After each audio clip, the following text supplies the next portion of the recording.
But we're lucky. We're excited to have the one and only Joanne Sweeney Burke. Joanne is one of the most energetic and fun people I've met in my life. She's also one of the few Irish people I know, and this girl is incredible. She knows how to have fun and party, but she's also very serious when it gets down to work and business. She was a finalist on the Irish version of The Apprentice. She was like in the top, and it's because this woman knows business. She came literally from tragedy after tragedy after tragedy and has become a powerhouse in business, not only in Ireland, but with the entire European Union. She's done work all across the EU and continuously is working with many corporations in Europe over doing trainings at Google headquarters there in Ireland and across Europe. I mean, she knows what she's doing. She's incredibly powerful. So welcome, Joanne Sweeney Burke. So yes, let's do. So Joe, talk to us really quickly about some of the work you're doing. I mean, you've literally, I think every time I see your stuff, you're all over on a plane for this, on a plane for that, back and forth. What's going on with your work these days? First of all, Derek, thank you so much for the amazing introduction. I do like a party, but I also love digital citizenship and digital marketing also. So I guess my career has always been in the sphere of communications, from starting off as a broadcast journalist to working in public relations, and then 10 years jumping exclusively into digital marketing, social media communications. I quickly realized that the skills deficit in Europe, which currently stands at 22% relating to digital skills, needed to be filled. And while all the conversations centered and people were completely preoccupied about how the internet and the smartphone generation is almost being corrupted by technology, I feared that those who were making decisions at the legislative level, at corporate level, and even at transnational level, didn't actually truly understand what they were making decisions around. So I guess you could say I made it my mission to step in. And I'm from a small county in northwest of Ireland, and yeah, I've had quite a bit of interesting upbringing and life in my personal life. But and I know that this family of global leaders in the world of digital citizenship understand that when you have a mission and a calling, you follow it. So it all began about 5 years ago when my then daughter Sophie was about 15 years old, and I realized that she didn't understand the world of digital as much as I did, and I needed to support her. That led us to creating an online program called Young Minds Online, which we subsequently sold to Kaspersky Lab. So that was modules to help parents and to help young people. But again, I had this inkling and this niggling that the corporate world, the government world didn't really understand it. So I decided to investigate how much they understood. It led me to writing a book on how police forces are using social media communications, and then creating programs for public sector marketing professionals. So my mission right now is to work with those government professionals who, in my view, are changing the world one digital message at a time. But they need to understand when they communicate those digital messages, they're making a huge impact. And so I launched the Public Sector Marketing Pros program only about 8 weeks ago. I held Ireland's first Public Sector Digital Marketing Summit in June, which was oversubscribed, and I'm taking that event to Brussels in February next year. So my work in Brussels actually is working with the EPP group. They're the largest political grouping in the world. They found me on my podcast, The Power of Online and Technology and Storytelling. And I train MEPs, I train press advisors and social media assistants from 28 member states. And only a couple of days ago, I had a meeting with communications professionals from the European Council, the Commission and the Parliament, the three core institutions. And what they're saying to me, and it's reflected in other organizations and in other government bodies, is that the investment in skills, in knowledge, has not come forth. People know that social media and digital communications is there, but they're only now beginning to take it seriously. So for me, there's a lot of work to do. Derek mentioned Google. Interestingly, Google found me on Google last summer. They were looking to expand their team of trainers across Europe. And of course, knowing the world of the internet like I do, I came up in a search, and that has led me to work with international brands from across Europe. So I'm just on a mission to, as Mary-Alice and her team are on a mission, is to make sure that people understand how the internet can help all of us. But it's underutilized from a government perspective, and senior leaders are afraid. There are some political parties who are very good at leveraging digital communications, and some others are stepping back. And what we need now, in an era where fake news is commonplace, we need people's truths to rise to the top. And you can, to a large extent, control the internet. But when you have negative vices and people who have negative and really dangerous wishes when it comes to how they use the internet, we need the people in authority, the people that we're supposed to trust in political and in government authority, to understand how the internet works. So that's currently my mission, and I'm looking forward to the conversation that we're going to have around digital citizenship, because by virtue of all of us being here on this global stage, we're certainly filling a gap. Excellent. So let me ask you a quick question, though. So we're talking about corporations specifically at this point. What exactly do you see as a major role these corporations have when addressing digital citizenship and making sure that they are doing their part to be an active participant and not hindering the discussion or what's going on? These corporations employ hundreds of thousands of people, probably millions of people if we think about the global stage. And what they're probably not doing so well is investing in digital citizenship in their people. We know that a corporation's best asset are their people. Their people are advocates for their products, for their brands, for their services online. Too often we're finding case studies where employees have stepped beyond the border and the line of, talking about perhaps confidential or proprietary information, and then HR are on their backs. But in my experience, when I'm looking at corporations, they don't have adequate policies in place. They have training for health and safety. So if you lift something heavy, so if you lift a box of paper for your photocopier, you get trained on how to bend down and lift that box. But you're actually not trained how to represent yourself, your professional self, or your corporation online.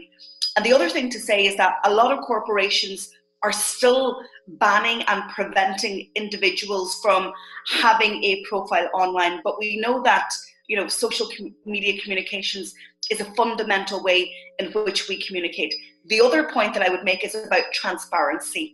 In my view, the biggest currency online right now is trust. If corporations can get their customers, their stakeholders to elevate and to believe in what they do, they will fly, their people will fly. And how you gain that trust is about transparency and storytelling online. We know that if we have a gripe with an organization, customer service is not so much a call center anymore. Customer service is your Twitter account. And also having CEOs going front of screen. CEOs will always show up for the television cameras, but how about they show up for the people and leveraging technology to get their story out and go in front of screen when you can look at somebody down the lens and in the eye. You mentioned trust as a major key factor here, and I think I agree with you 100%. Over in the EU, you guys have established the GDPR, and that's had major impacts across the internet for not only just your folks across the pond, but it's hitting worldwide. Do you see that as a step forward for positive digital citizenship work, or is that actually could that end up being a hindrance to this movement? What are your thoughts? So the conversations around GDPR were broad and varied and went on for 2 years before May 2018 when it came into force. I believe that GDPR is something positive. We should only be having conversations with people that want to have conversations with us. And the internet gets a bad name because of spam, right? But if you actually build your community, just like Marialis has done with Digital Citizen Institute, you actually are having conversations with people that want to hear from you. With GDPR right now, you have to have explicit consent to communicate with individuals. We've had to rewrite our policies, our terms of privacies, and we've had to be more open and overt. And again, that transparency.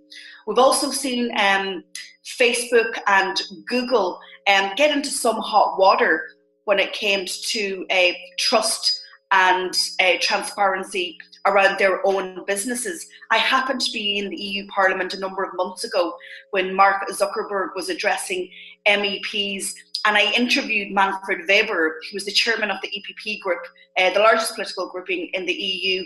And I asked him, I said, Manfred, you put it to Mark Zuckerberg that he was essentially operating a monopoly. Is this something that the EU care about? Because we know that the EU has very strong anti-competition laws. And he said, well, he didn't really answer the question, but we want to make sure that the people and that the citizens have fair opportunity and choice when it comes to online platforms and channels. We know that Google and Facebook are the Goliaths of the internet, and they largely control our activity, because if we're not on search, we're certainly on social. And we know that Facebook own WhatsApp and Instagram and many other assets as well. So trust and transparency is really important. The EU Commission came out last week to say that they were going to input 4% of a company's revenue as a fine if they did not bring down terrorist-related information off their platforms within 60 minutes. Moderation is a big issue. So you can see that whole transparency, that whole trust conversation is one that is current. And if corporations aren't putting their best transparent foot forward, then their credibility may reduce. And of course, legislators in Europe are certainly looking at that as a key factor. You mentioned about the customer service is no longer a call center, but it's actually more of the social accounts, the Twitter accounts, the Facebook accounts. In 30 seconds, what is one thing that we can do as consumers that can actually help us help these corporations step up? What do you think is one thing we can do to help them step up and actually be a better member of this digital society? I think we can create a wave of recommendations and positivity, and letting these corporations know that we, as their advocates and as their service and product users, that we will help them. And once they're transparent and have two-way conversations with us, we will respond. And I think that you guys are well placed to maybe encourage more of us to do that. Thank you.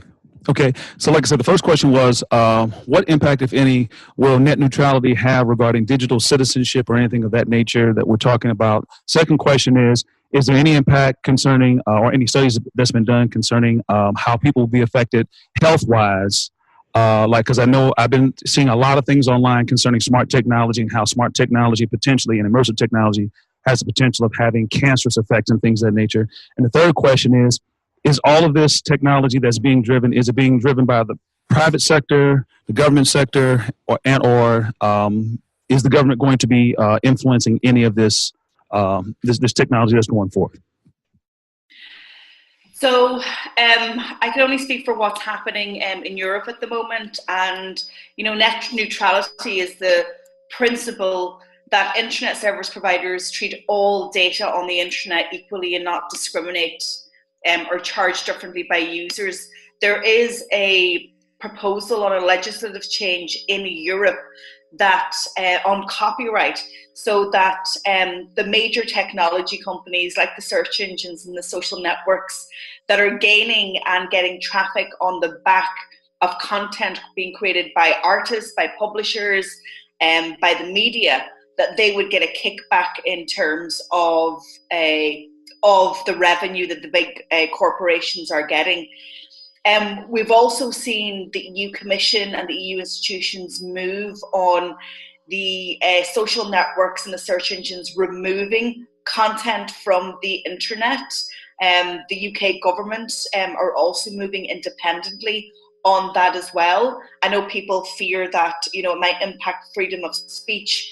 However, we have seen people who have live broadcast terrorist attacks and murders, and I think at some stage somebody needs to step in on that. What I would say is that technology is moving faster than the legislators can cope with. If we equate it to when the motor car was founded, it took 40 years for the seatbelt to be created.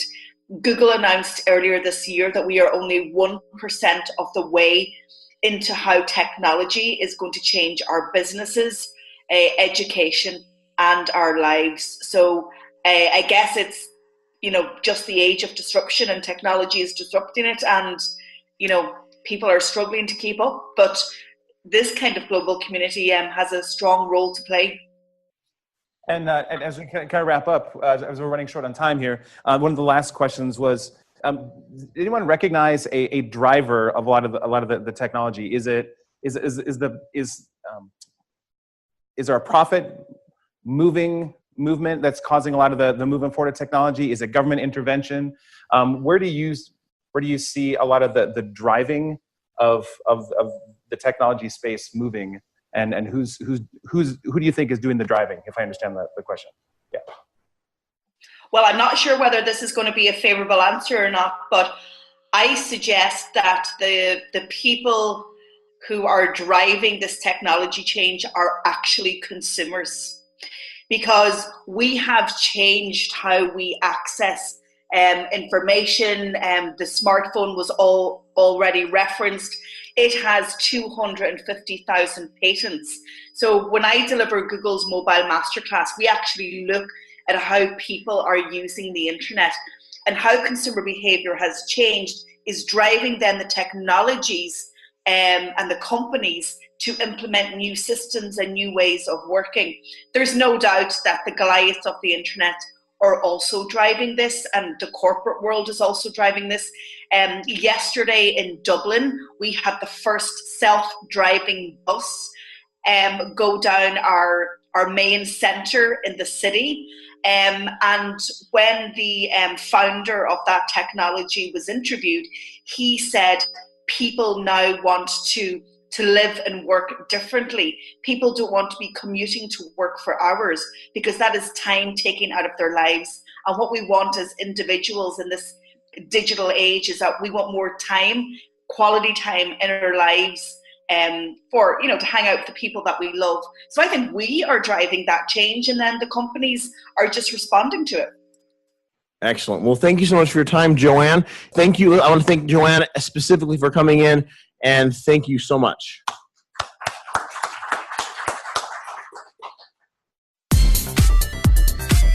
JSB Talks Digital.